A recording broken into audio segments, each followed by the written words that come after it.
Tonight, we're looking at an article titled Why an Ohio School District is Moving to a 4-day week. And so this actually was happening in Southwest Ohio District in Ohio. And this came out on April 2nd, Fox News. Ruben, man, when I read this article, I thought 4-day week. And this district is actually looking at 4 days of work, right? Kids go to school. And that fifth day, the kids get work at home. I mean, they work at home, and the teachers plan for the next week, I guess. And I thought, man, that's great. And what, I should say this though, Ruben, they're doing this because they're having some problems retaining teachers. Again, this article shared again that we're losing so many teachers. People are coming into the profession and leaving pretty quickly, and so Ohio is deciding, hey, maybe we should do this. And there is a couple of fears though, because they're saying, hey, a lot of these kids come to school and they count on lunches, right, and breakfast. And I know at my school we have breakfast and even dinner. And so one of their concerns, one of their pitfalls, they even said in the article, is that maybe some of these kids aren't going to eat, and that's the scary part. That 1 day a week.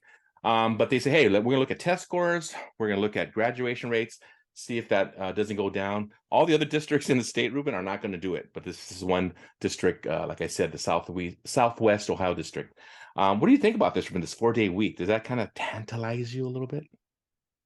Very much so. I've always envied people who had 4-day weeks. I remember our father who would have every other Friday off, but he would work. They would stack up the hours Monday through Thursday so that he would have that. Remember those days? Yeah, I do. That's right. And I always thought, what an impact, what an environmental impact, what an impact on the physiological nature of what we do, our bodies, in terms of how we go about our business, getting up early, going to bed late, the stress on our bodies.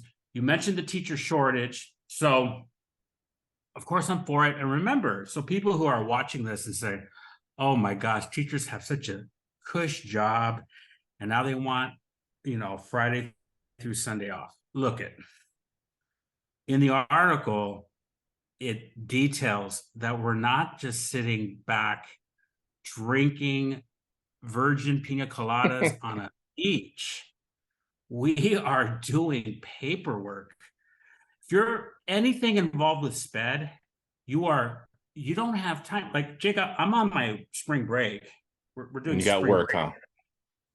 Every day I've had paperwork. It's made my spring break not enjoyable. I still have a little bit more to do because I've spaced it out. I didn't wait till the last minute. I just did something every day, starting on Monday, Tuesday, Wednesday, Thursday. It's the 4th day. I'll be done probably by tomorrow or Saturday. I'm not really done though. I don't mean to complain, but I'm saying, what a godsend to have that day to just manage the paperwork. You have paperwork in regards to grading, I don't know if you guys do benchmark. I'm sure you do. You have benchmarks for the students that meet. Periodic testing, all that, yeah. It is a wonderful idea. I'm in favor of it. Thumbs up. There are going to be some people complaining about it, as you know. I mean, people are going to say, hey, these teachers have it all cushy. But I agree with you, Ruben. I mean, a lot of times people don't know exactly that our job, a lot of it has to do with paperwork. There was a gentleman that was quoted in the article. His name was Scott DeMauro.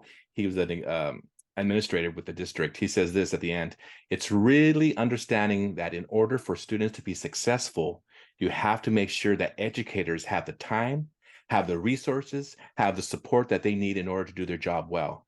Amen to that. And I think, hey, I should say rested, but teachers who are prepared, teachers who are ready to go on to the next week by having that 1 day to just tackle that paperwork, tackle that grading, they're going to be good teachers in that following week. So I'm with you, Ruben.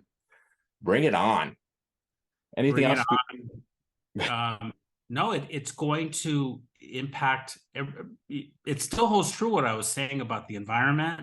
Sure. Making life easier, being happier. I don't know what I was. Part of what we talk about. You mentioned being a better teacher.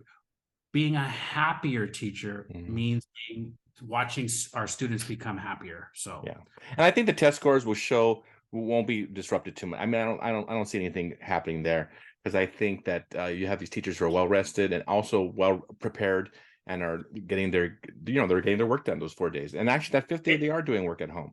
So yeah, Jake, I'm for it. is it coming here to California? Please say yes.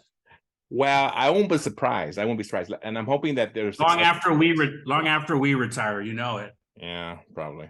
But I think California. It sounds like a California thing, but it's not. It's Ohio, and then maybe someday in the future it'll hit us. All right. Well, with that, thank you for being with us on Pod and Deliver. And hey, if you haven't subscribed to us, press that button, and we will see you soon. Goodbye. See ya.